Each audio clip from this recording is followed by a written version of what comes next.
In this tutorial, we will be creating a treasure map / zigzag braid.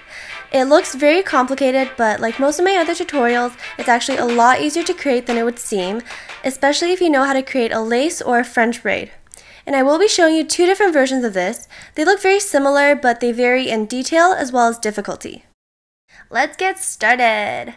Make sure your hair is as detangled as possible, and divide your hair from one temple to the other. Tie the top half out of the way, and divide the lower half into two sections once again. Pin both lower quarters up, and then release the upper half. Again, divide this half into two sections, and pin each quarter up for the time being. You can create as many or as few sections as you'd like, although I do suggest creating less sections for both thicker, tougher to manage hair, as well as for super thin hair. Release the topmost section and start creating either a lace braid or a half French braid. The half French braid will create zigzags that merge into the hair a little bit more, and the lace braid will really allow the zigzags to pop.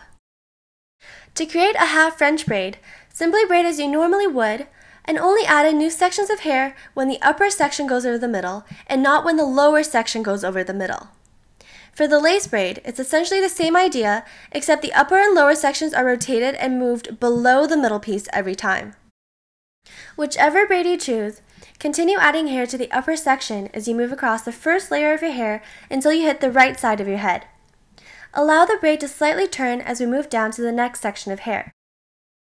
Release a second section of hair and continue to create your braid of choice, except this time we're moving in an opposite direction, and what used to be the top of the braid will now become the bottom after we made a proper turn.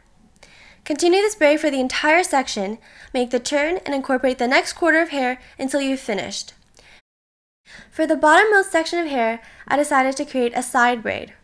Instead of directing the hair back around to the other side of the head, just allow it to fall down vertically while adding hair into the braid exactly the same way as we did earlier. Secure the braid at the bottom with a small elastic and adjust the look to your liking.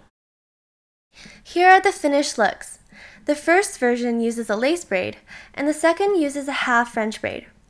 They are very similar, with the only difference being that the lace braid sticks out completely, top and bottom. Thank you so much for watching, and I hope you guys enjoyed this tutorial. If you have any questions or comments, leave them down below or hit me up on Twitter at @SarenBaby, and I'll get back to you as soon as possible. Thanks, guys!